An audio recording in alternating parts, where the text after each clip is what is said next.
Growing up, it was very clear that money is not going to buy you happiness. It was clear that greed and capitalism were the root of all evil in the world. There was a pretty felt degree of scarcity around money in my house growing up. I tried starting a company and it lasted about 9 months. I ultimately shut it down and I learned a lot from that. But one of the learnings was that, oh, I shouldn't be an entrepreneur. I was charging clients 8K a month to work with me. And that was the same amount of money that I had been making in my salary in my last job. And now I had like 4 or 5 clients at that level. And I just remember being like, oh my God, this is more money than I've ever made in my life. Hello and welcome to today's episode of Pivot to Profit. We are here with the amazing Jhana Li. How are you? I am so good. I'm so excited to be here. Yes, we're going to talk all things operations today. So founders, don't snooze on this one. It's got some great tips in it. Let me officially introduce you. Gianna first discovered operations while van lifting her way through North and South America. Since then, she's been COO at 2 successful startups, consulting over 50 7- and 8-figure businesses, and coached hundreds more after seeing countless founders stall out and trap themselves without the proper operations. Jhana decided to start her own company, Spyglass Ops. Through operations consulting, recruitment, and training, Spyglass Ops empowers founders to scale and reclaim the hidden profit inside of their business. I love it. Let's go. So before we dive in, look, business owner, if you are stressed about your money, you got a surprise tax bill, and you don't know what's coming next, we would love to help you at Pivot Business Group. Just go to pamjordan.com to meet with my team. All right. Are you ready to dive in? I'm so ready. Let's do this. All right. What did you want to be when you grew up? Oh my gosh, like all the way back? Yeah, all the way back, like 7-year-old. Yeah, What? yeah. I think I wanted to be a marine biologist. I think I watched like a Planet Earth documentary and I saw the coral reefs and like that was it. I love it. Scuba diving with the fish. Yes. And what's ironic is that I don't scuba dive. Like I don't have my scuba dive cert now. So there's that. I love it. So, what were you taught about money as a young girl from parents, culture, religious organization? Was money good? Was money bad? Tell me. Oh, we're just getting right into it. Okay. Growing up, it was very clear that money is not going to buy you happiness. It was clear that greed and capitalism were the root of all evil in the world. And there was a pretty felt degree of scarcity around money in my house growing up, even though objectively looking back, we weren't in scarcity around money. So it was this perceived scarcity of like money is always tight and we always need to be saving it and being as thrifty as possible. Amazing. So I'm sure you've taken quite the journey from that Yes. point to now being a Yes. successful business owner of Spyglass. Yes.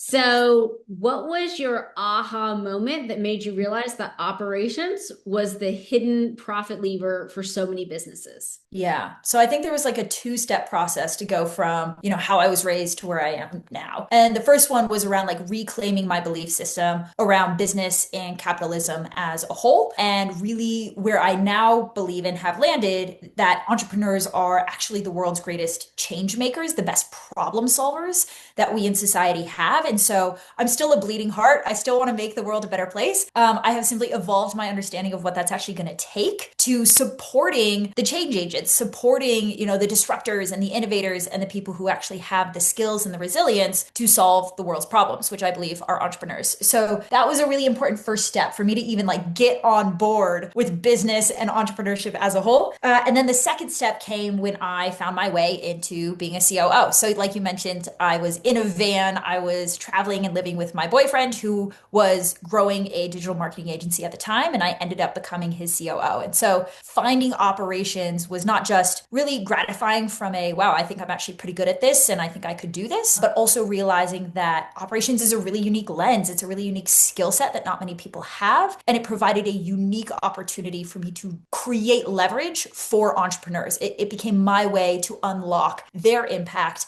and their ability to grow and create change in the world. I love it. I love it. So, what was the step of entrepreneurship? What did that look like for you from being a COO for other people to being like, I'm going to hang a sign up that says, I am open and it Yeah. is my business. What did that look like? Yeah, it's so funny because before I had my current business and before I became a COO at all, I tried starting a company and it lasted about 9 months. I ultimately shut it down and I learned a lot from that. But one of the learnings was that, oh, I shouldn't be an entrepreneur. Like I tried a business, it didn't work. Obviously, I shouldn't be an entrepreneur. And then I kind of went down the operations rabbit hole that diverted me for a few years and I eventually came back to it. And what I realized is that in that first business, it wasn't that I shouldn't be an entrepreneur. That was the wrong lesson to pull from that failing. The more true lesson for me is that if I'm going to start a business, it should be in something I'm truly passionate about and somewhere where I think I can provide genuine and unique value add. Somewhere like where I actually think I'm good at this and I can do something uniquely well as opposed to just be part of the noise. And so when I found operations as that thing that I can do uniquely well,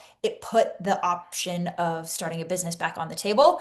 And I ultimately took it and ran with it. Love it. So when you opened Spyglass Ops and you started getting clients, what was an initial financial win for you that made you feel like, oh wait, this is going to work? Yeah. So when I first started my business, it was really just me doing fractional COO work. And I had the opportunity just before starting my company to be an operations coach in this coaching community that had hundreds of business owners in it. So it became very easy for me to pick up my first few clients because I was just able to reach out to these people that I'd already been coaching and just say, hey, do you want to expand this scope of work and work with me directly? So easiest client acquisition ever still to date. And I'm really grateful for that because client acquisition, I wouldn't say is my primary zone of genius. And so I think the big aha moment for me, I was about 6 months in. I had just absolutely stacked myself out with clients. I had hit my limit in terms of the amount of clients that I could serve. And I remember I was charging clients 8K a month to work with me. And that was the same amount of money that I had been making in my salary in my last job. And now I had like 4 or 5 clients at that level. And I just remember being like, oh my God, this is more money than I've ever made in my life. And I can't believe that people will pay me this much for my opinion. Like, I guess there is something valuable that I am bringing to these organizations. And that was really the proof of concept that I needed to take that and to scale that into the business I have now. I love it. Yeah. And you focus on profitability by way of operations, which I love because we're fractional CFOs and accountants. And so we focus on profitability as well, but through way of accounting. Yeah. So what are some huge money drains that you see business owners mistakes they're making where it's the leaky bucket in their business that they have no idea where the money's just leaving and that operations is the solution? Yes, great question. So I think the biggest ones that we see through the operational lens probably fall around team. And specifically, it goes like this, right? Business owner starts a company, has no team, starts building a team, and then somewhere along the way, they fall into the habit of like, if there's a problem in the business or if my team is overwhelmed, I'm just going to hire to fix it. And their solution ends up being like, just throw a body at the problem and we'll figure it out as we go. And what that creates as you grow and scale is a lot of bloat, where your team is now huge, but they've actually become less productive because it turns out your team was never overwhelmed to begin with. They were just disorganized. And every individual member of your team is just not as productive as they could be or need to be. And the problem is that when we throw bodies at that problem, we only compound the problem, right? We compound the inefficiencies, we compound the dropped balls and the crossed wires and the disorganization of that team. And so you end up with this huge team labor cost that's producing relatively little revenue per head is the metric that we track for that, right? Revenue per employee on the team. And so our job is to, untangle the ball of yarn. And what you do is that you actually just make everyone on your team more productive. You unlock time and you unlock energy for the same cost, right? Labor cost doesn't change, but everyone is suddenly able to produce more. And then as the company grows through that next stage, that's where we're able to stack a lot of profit back because they're able to stack revenue on top of a bottom line expense that actually stays consistent and the same. Yeah. People is huge because I've seen that so many times with clients where they just go hire it. Like we work with a lot of different clients, but a lot of service providers. And so they just hire another person, hire another tech, they hire another stylist, hire another front desk person, and they just keep adding to their overhead and to their payroll. But then, okay, well, do you have any SOPs for them to understand how to do their job? Like a certification, like any way for them to know if they're winning or losing? Do you have KPIs that you track? And they're like, I can do payroll. Like that. Right, exactly.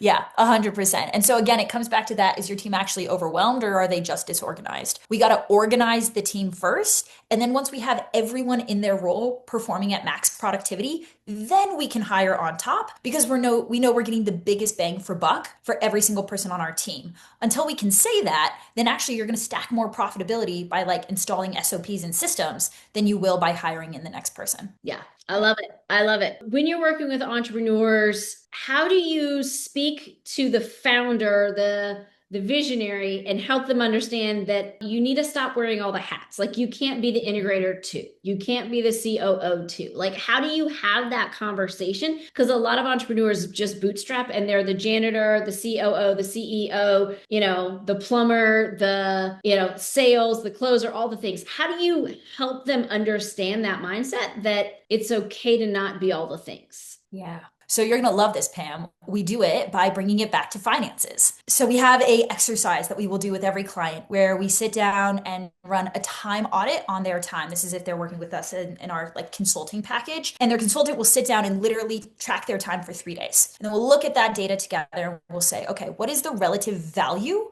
of each of these tasks, right? Not all tasks drive the same amount of value into your business. So where are you spending your time? What is the value of each of those tasks? And then we'll order them least to most, right? So what are your least valuable tasks? And how much time is that taking up? And on average, that will take up anywhere from like 10 to 20 hours of the founder's week, right? 10 to 20 hours. So like half of their working hours spent on really low leverage, low value, like administrative and just keeping the wheels on the car, right? And so we'll draw a line around, okay, great. What are all of these tasks? Which of these tasks can be eliminated off of your plate entirely? Which of them can be automated through automations or AI? Which of them can be delegated? Because actually, this isn't your task to do. Like, this belongs to some other role or some other person, and we just got to hand it off to them. Or which tasks, yeah, they have to stay with you, but they can be streamlined. So we'll literally go through, and this is how we free up, to start between 3 to 5 hours. But at scale, again, our goal is to get that full 10 to 20 hour set of hours freed up for that founder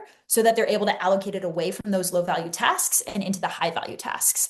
The final thing that we do is that we then help them understand, what is this costing them? So great, you have 10 hours of your time spent on a low value task. There's an actual tool we use to help calculate how much that is actively costing your business today, right? It's costing your business because you have a really expensive person, that's the founder, doing a really inexpensive task. And the gap between those two things is active opportunity cost to the business. The second layer of that is then what would happen if we were to take that same amount of time and reinvest it into your highest value activities? How much faster would you grow if you had 10 hours a week spent on marketing and sales and strategic partnerships and content and the thing that would really drive it? And this is where like the numbers get stupid, right? Like it ends up being somewhere between $1 to $3 million in lost revenue, lost potential revenue, because they're spending their time incorrectly. So when we break it down to the numbers, it's no longer a matter of like, oh, I can't delegate, or it's easier for me to just do it myself, or any of these beliefs that they have walking into it around why they hold on to all of these things.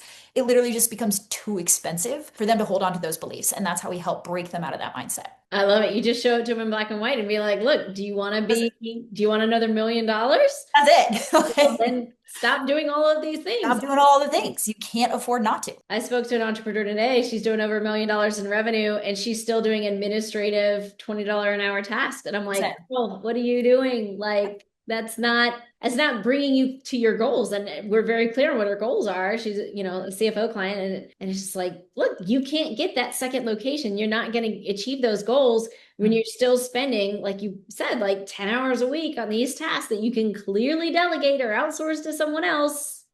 Yep, exactly. Yeah. Entrepreneurs think that, well, it's my business. I have to do it all. Yeah. And I think there's an important underlying learning that we try and help our clients understand, which is that your time, it's not just a valuable asset, it's actually an appreciating asset, right? Your time gets more valuable the more leverage and the larger your business becomes. So all the grace in the world to you when you started out and you had to do admin tasks because there was nobody else to do it. That makes perfect sense because your time wasn't worth very much back in the day. But now you have this $1 million business. You have this huge team. Your time has become so much more valuable, but we're still treating it as if it was as valuable as when we started. So what we need to understand is, how do we measure the appreciating value of our time so that we can allocate it like any appreciating asset, and we can make sure that we're putting it to work on the right things. Yeah, because when you're a startup, your time is worth this much, but when you're the CEO with a 20-person team, your time is now worth this, Exactly. exponentially more. You can't still do those tasks. Yep. It just doesn't make financial sense. So, how do you define operational stability? Oh, operational stability. So there's this great quote that operations is defined and measured by what doesn't happen. Mm. Really good operations looks like nothing at all. It's the client that never leaves. It's the team member that doesn't churn out. It's the team that just shows up and performs and does their best work seamlessly. So operational stability looks like an absence of friction, an absence of things breaking, an absence of you needing to slow down business growth because things are breaking or because the back end can't handle it or because you've reached a capacity bottleneck that you can't clear. So operational stability, what it really looks like is steady and consistent growth within the business where the founder isn't being pulled into the weeds to handle things. They aren't being bottlenecked or becoming a bottleneck to the business. And the company is able to really just continue to grow. And I would add to that profitably, right? Operations is ultimately responsible for profit within the business, not revenue, but profit. And so are we protecting that profit margin as we scale, or are we seeing it shrink away from out from beneath us? In which case it's probably a sign that your operations are not as tight as they need to be. Yeah. And I find that as businesses scale, once they hit the million plus revenue, that's when things start coming off the rails. Yeah. That's when like having crap books start to matter because then Mm-hmm. you're overpaying on taxes and you don't know if you're winning or losing. And that's where having crap systems and zero operational structure Yes. really, that's when the warning signs really start going off because this is where it all starts to break. Yes. Yeah. And what I think it comes down to is that, that phrase, like, what got you here will not get you there. Well, what got you here was just like founder grit, right? Pure sweat equity and the founder showing up and doing everything in the business and being the duct tape that wraps around this company and keeps it from shaking apart. And the only thing that changes is that now the business has exceeded what one person is able to duct tape. That founder grit is just no longer sufficient to keep everything together and to keep it growing. And so we have to grow. We have to learn how to remove founder dependency within the business, how to build systems, how to build team so that things can run smoothly without the founder. If not, the company literally will stop growing. And the limiting factor is going to be the time and the energy that that founder can put in to continue to be the duct tape. And at some point, you just hit your limit and you can't grow past it. Yeah, I love it. So how has being now the CEO of Spyglass Ops, how has your money mindset changed now that like you're responsible for a team and you're responsible for P&L and a balance sheet? Like what does that look like for you on a day-to-day basis as the CEO now that the money is, your problem? I think the biggest shift and growth for me had to come around sales and pricing. As a COO, I was responsible for P&Ls. I had already established familiarity with that responsibility and payroll and these sorts of things. But what was new for me was pricing my services and selling my services at a price point that would allow me to be profitable. And I remember that was, probably the first 12 months was a really big level up. And in the first 12 months, I probably, as we started launching more scalable products, I think we 10x'd our prices over the course of a 12-month period, which is not to say that our prices became that high. It just means I started that low. Like, I just completely undervalued my time, my services, the value of what it is that we were bringing. And it took a lot of just consistent ladder stepping to find what the market was actually pricing and valuing my services at, which came out to about 10x of what I thought it would. And there was a lot of money mindset and self-worth and self-value, challenges that I had to overcome just internally before I could, with a straight face, say a price point that was actually a match for what somebody was willing to pay. Yeah. I find so often pricing is one of the hardest things for entrepreneurs. How tough. So hard. All right. So if you had a founder who came to you today who was overwhelmed, cash strapped, where would you start to help them understand and find that hidden profitability? Yeah, I love that. If we're cash strapped, so we can't invest more to get off this hamster wheel, then I always say start with your time, right? Again, as a founder, your time is the most valuable asset in the business. Your time spent on the right activities drive revenue, drive growth, and are going to widen your profit margin from the top. And so we need to look at where you can run this time audit, right? Get a timer on your phone, set it to go off every 15 minutes for 3 days, and look at the data and say, what is no longer a good use of my time? Where am I spending my time on things that are not urgent or high priority? Where am I spending my time on things that can and should be delegated to my team? And why aren't I? And you can ask yourselves those questions and get time back. because your time has already been bought and paid for. What you return on that investment is up to you. And so you can free up even 5 hours a week from these low value administrative tasks. And then, this is the important part, reallocate that into really high leverage, value driving activities. Then you will create margin, right? For the same cost, for the same resource, which is your time, you will create margin. And so that's what we call hidden profit, right? It's the profit that is hiding in plain sight inside of your business that we're not collecting simply because we're not managing our resources correctly. Yeah. And our greatest resource is our time. That's it. That's amazing. I love it. So, what is next for you? What's on the horizon? Great question. One thing that I have fallen absolutely in love with this year is speaking and going to events and speaking and coaching on operations at these events. I think that's how you and I met, Pam, was through one of these mastermind events. And so I am excited to do more of that in the future and get on bigger stages, bigger platforms. I really am just passionate about this. I'm just passionate about coaching entrepreneurs on really what operations is and how it can unlock growth and freedom and profit in their business. And so that to me is the biggest thing in front of me, because at this point, my team really runs the day-to-day of my business without me. I'm not really needed much anymore, except for the highest leverage activities in the day-to-day. And so my time now gets to be spent front facing, driving more growth, walking what I talk, and making sure I'm putting my time always towards the highest value activities. I love it. I love it. This is amazing. Thank you so much for sharing your story with us. I'm going to wrap up with some rapid response questions. Right? So just answer whichever one you feel. Don't need to explain it. Okay. Profit or growth? Profit. What's one business expense you'll never cut no matter what? My personal coach. What's the best money advice you've ever received? Money is not good or bad. It is neutral. It is simply energy and how you let that energy flow through. If you had to start over today, what's the first thing that you would do differently with your business finances? I would invest my initial profit into a marketing and sales team instead of a back end team. Okay. What does financial freedom and success mean to you? Financial freedom and success looks like getting to say yes to every experience that I want to experience in my life for me and my loved ones. I love that. I love that. Thank you so much, Jhana. This has been fantastic because operations is a huge thing that entrepreneurs ignore, unfortunately. And it, just along with their numbers, and it just all falls apart. So I'm so glad that you're here. And, obviously we are clients of yours. So my team is going through your training now. So super excited about that. Where can people reach out and connect with you? Yeah. So best place if you want to potentially work with us, learn what it is that we do, spyglassops.com is our website. If this was just helpful and you want more value add operational knowledge, the best place for that is YouTube. I'm at the Jhana Li on YouTube. I love this. Amazing, amazing. Thank you so much. That's all for today's episode. And listener, just remember that it's not what you make that matters. It's what you keep. Love it. Thank you, Pam.